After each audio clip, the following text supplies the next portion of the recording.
Hi, it's Leo. Welcome back to our channel. Today I'm taking part in another challenge. So if you've never followed me before, my name's Leo. I do furniture reimagining. We have a business where we do this and we sell our own range of decoupage paper and all that kind of thing. But if you're normally watch me, then you know all that jazz anyway. Today the challenge is an antique piece of furniture or vintage piece of furniture. My piece is vintage and the theme is bare wood, so it has to have a degree of bare wood on the piece, and I'll show you the piece in a minute. The hosts today are Krystal from the Crafty Creech DIY and Furniture Flips, and the co-host is Leen from New it's not easy for me to say, New Renaissance. And you'll get the playlist that will be copied into our description, and then you can watch everybody else that's taken part in the challenge. So I'm going to just quickly talk you around my piece today. It is a sort of what we say, and it's slightly bigger than a console table. It's got some drawers. It could be used as a desk. It could be used as a piece of furniture. Ignore this little part here. I quickly kind of give it a little sand just to see how it was going to come out, how it was going to look when it was sanded. I bought it in an antiques auction in a local town, and today we're going to do an Indian inspired piece. So let's get on. The first thing that's going to actually happen to it is it's going over to the workshop. Martin's going to sand the top and the fronts of all the drawers. Then it's going to be thoroughly cleaned and we'll get on with the challenge. And as if by magic, Martin has done me a solid. This is lovely. So what I'm going to do next is I'm going to take the drawers out because I'm going to work on those separately. However, the colour I'm going to be using is a mixture of Sloan's Florence and Giverney. And this is the sort of colour that I'm going to paint all the dark wood. So I'm just going to get set up and you'll see me start painting some of this dark wood, and I'm going to do 2 coats and let it dry solidly, and while it's drying we'll start work on the drawers.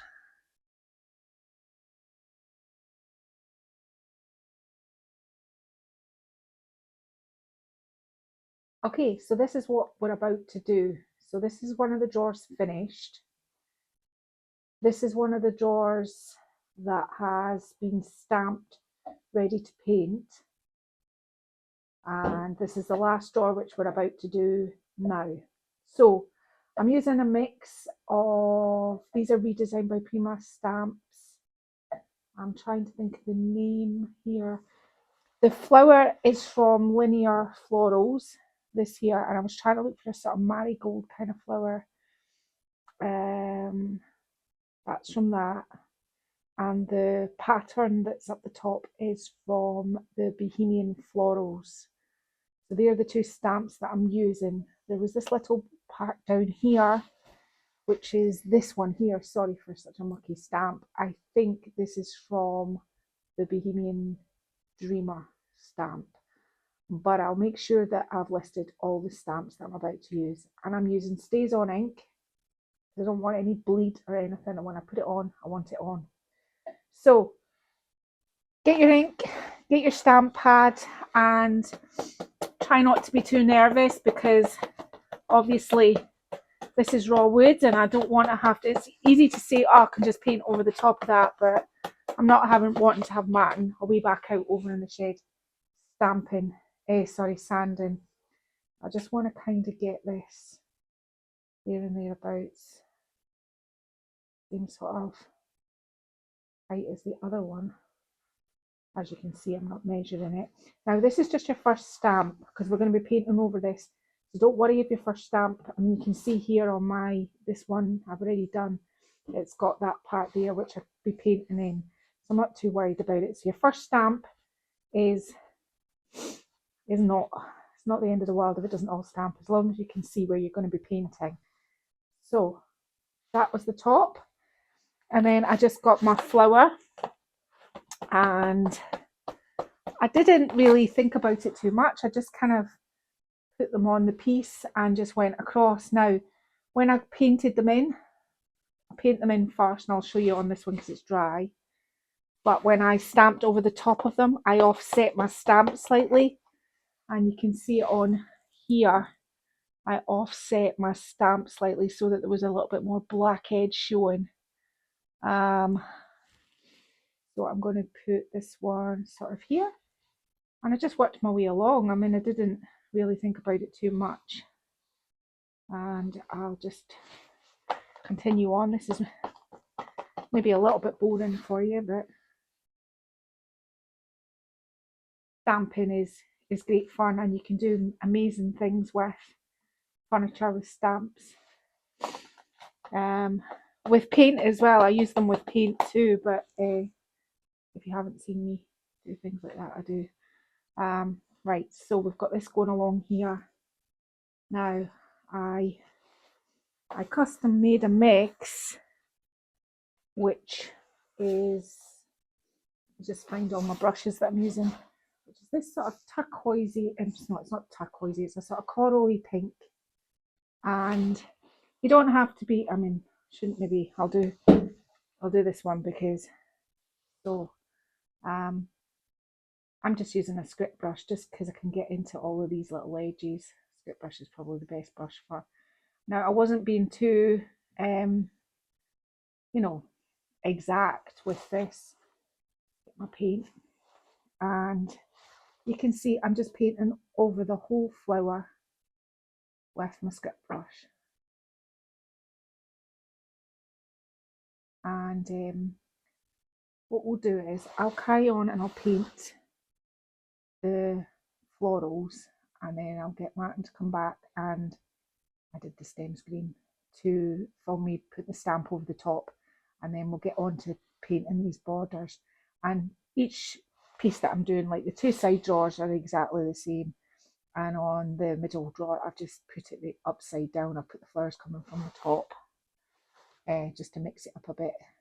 So that's all I'm doing. I'm just using a little script brush to make sure that I get in all of those edges. But as you can see, I'm not being perfect about it. I don't mind if there's a little bit of stamp shining through. So I'll go off and I'll paint these, and I'll get Martin to come back and film me when I'm on to the next part. So I've painted them in, and I'm just going to position them off of where, so that there's that sort of kind of like floaty backline, and it's going on to the natural wood, you know, like that. So I'm trying not to, when I stamp them, to get the stems again, because I don't want a double stem. So I'm just off positioning it. You can see there's the edge of that, and whoop. So I'm going to move along and do all of these, and then what I'm going to do is I'm just going to move to the other drawer to show you how I was doing the pattern and how I finished it off. So patience is the key with this sort of look. Patience. It takes a little bit of time to get it the way you want it, but it's worth it in the end. Now, so I've still got this part up here to do, but I'm going to show you what I've done on the other drawer. So on this drawer, it's just the same as the blank one over here. I've just painted it in, and it's completely dry. I'm just going to stand it on a hard surface. And the next thing I'm going to do is I'm just going to ink up my big stamp again, because this is the one that is going to go over the top of it, like this. And I am just going to attempt to line it up. And so you're just painting in the sections like you did with the roses, painting in the colours you want. I'll show you in a minute, I had a hot pink on the first drawer, but I ended up painting it in this coral colour. It just was throwing everything a little bit off, I don't think. Now this drawer goes down a little bit down here, so I'm just feeling where the edge of the drawer is and going along just so my stamp is all stamped. So once you've done that, you do the same on that side, and then you take it to another level again, because this is the completed drawer. And all I've done with this is where the black print is, I've just got a gold acrylic pen, done that in gold acrylic pen, and I've got my gold paint, and I've just done some spots along there and some spots along there. So you understand the concept. You stamp it, you paint it, you stamp it again, and then you embellish it. So I'm going to go on, finish all 3 drawers, and we'll get moving on. The carcass has had 2 coats now of chalk paint. So in this little pot here, I have French Chic finishing coat and a tiny little bit of Little Fair's oak stain, just to kind of give it a little bit more depth. And I'm just going to show you what that looks like on my piece. It's just going to kind of slightly darken it up, and when it dries, it'll dry quite light. It's not going to be too heavy. It's just enough to kind of, and I'm going to have to give it 2 coats of this, and I'm applying it with a sponge. I'll get all the drips in a minute off camera. So that's what I'm doing to the top. But see this sort of light brown stain? I'm also going to be staining the chalk paint legs, just to kind of give them a little bit of, a wee bit of depth. So I'm going to go on and I'm going to seal the piece, and then we're going to discuss handles, okay? So I'm just sealing, as I said, the whole piece with the stain, and you can see what's actually happening is it's given the bluey green a nice dimension. It's kind of darkening it up. Just making sure I get all the drips. I'll go back over it in a minute. So that's all I'm doing. I'm just sealing the rest of the piece. While this is drying, we're going to be doing handles, but I just wanted to show you, I did a little bit of wet distress here and there, just a little bit. I couldn't help myself. It was all too much in the end. It was just too perfect, and that wasn't suiting me. So we've got a little bit of sort of distress going on. I don't think you're actually going to see this part, so I'll maybe just do a wee part up the top. Yeah, there. Okay, so handles. I didn't have handles that I wanted to put on this piece, so quite often when I paint my own handles, I keep them on the cardboard that they come with, because it's easier to paint them. This is, I have 2 coats of this. Now this is a paint that's for, it's an everything paint. It's for wood, ceramic, glass. So this is my base coat, and once I've done them, then obviously I have to spray seal them. But this is the base coat, and I just kept that one on there just so you could see what I was doing. Now I've got some of this outliner. It's gold. I'm just going to do a wee test squeeze, because sometimes it gets a little bit when I've not used it for a while. So I think before I use this, I've got a red, but I want to try and do, what do I want to try and do? I want to try and make my own sort of funky handles. So I'm going to do this, because I knew when I put the red on, it would be quite like the pink that I used. Now the green, I haven't used a green like this in my furniture. I just wanted a total contrast, something a little bit quirky. It's quite a quirky little piece. So you get the gist. I'm putting that on there, and then I'm going to get my gold, and I'm just going to give it a wee bend over. It's quite near the end. Okay, so I'm going to do what?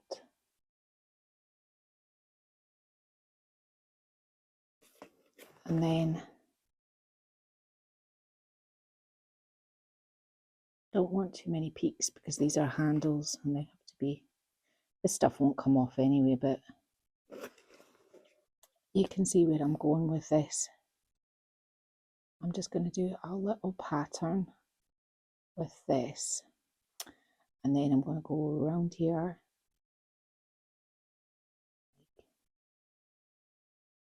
like that, and then maybe here just do sort of swirl,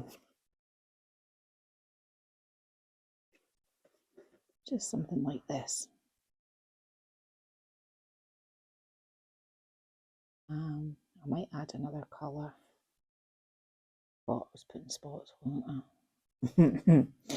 So obviously make it up as you go along. Just want to tidy this up, and in the middle So I'm just going to go off and do my handles, and I think they are going to be quite funky on my drawers. So I'll go and do them now. Okay. So the drawers are all in and the handmade handles are in. They've all been sealed. They're ready to use. It's came out lovely. I'm really happy. But although it's been sealed, adding that little bit of stain to it, I just want to put a little bit of extra protection on the fronts where the pattern is and on the top. So I'm just now going to clear wax over the top of this, just so it's extra protection, really. I just want it to be that it's protected. Just like that. I'm not, putting tons on it, but just bringing out the wood as well underneath that stain. And where I put the brown stain in it's given it a really sort of aged, it's darkened the blue, grey, green, what we're calling it, a bluey, grey, green. It's darkened it down and it's aged it. And with just that little bit of distress, I'm really, really happy with it. It's a lovely piece. And I think it'll be very usable. So I'm just doing the same to the top. I'm just completely sealing over the top of this again, just to make sure that it's extra durable. And then we'll get some staging and we'll be done. It's finished, and I think you'll admit it looks nothing like how it started today. The top has been sanded and the challenge was real wood. So real wood, and I kept the real wood as the focal point behind the pattern on the drawers. The sides, the carcass was painted with a custom mix of chalk paint, which was Giverney and Florence, and the rest was painted with chalk paint. It's redesigned by Prima stamps that I've used, and I hand painted my own handles. It's had a little bit of a distress, and I put some of the stain into my sealer to give it that sort of dirty, sort of aged look. So that's what we've done today. So I'd like to thank Krystal from Crafty, Creech, DIY and Furniture Flips for the host today, and the co-host Leen from New Renaissance. These challenges are always really good, so if you've got a chance, have a wee look at the playlist and have a look about everybody else. I think there might be a voting on this for whoever's the best. I'm not entirely sure, but I hope you like what I've done. It's a really usable. You could use this. I was looking at this and thinking it'd be really lovely in a kitchen. It's really workable round. It's got drawers. You could put it in an office, console table, in a hall. It's a fab, cute little piece, and I really like it. So I've been Leen from Made by Marley. Thank you so much for watching. And if you're new and you've never seen any of my other furniture reimagining, then I've got a whole playlist full of lots of Bohemian, lots of chalk paint, stenciling, stamps, all these kind of things. So if you're into that, then why not consider subscribing?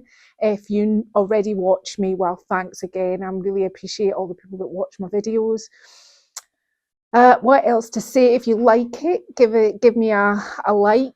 Tell me in the comment section what you liked about it, and push the bell notifications so that you're notified when Made by Marley release any new videos. So thank you so much for watching, and I'll see you another day. Bye-bye. Bye.